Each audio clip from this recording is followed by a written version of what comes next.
In today's video, I'm going to show you how to change display resolution on PC.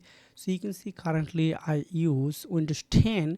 Now click on the right button and click on display setting. After click on setting, you will get this display.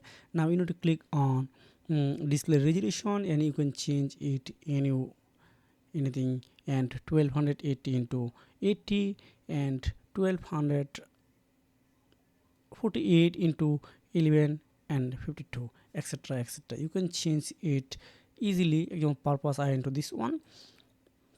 Then now click on keep changes. Wow, it's already changes, but you can see it's not fit to my PC, so it's vary to vary PC by PC because my PC configuration and your PC configuration are not same. So I hope you understand.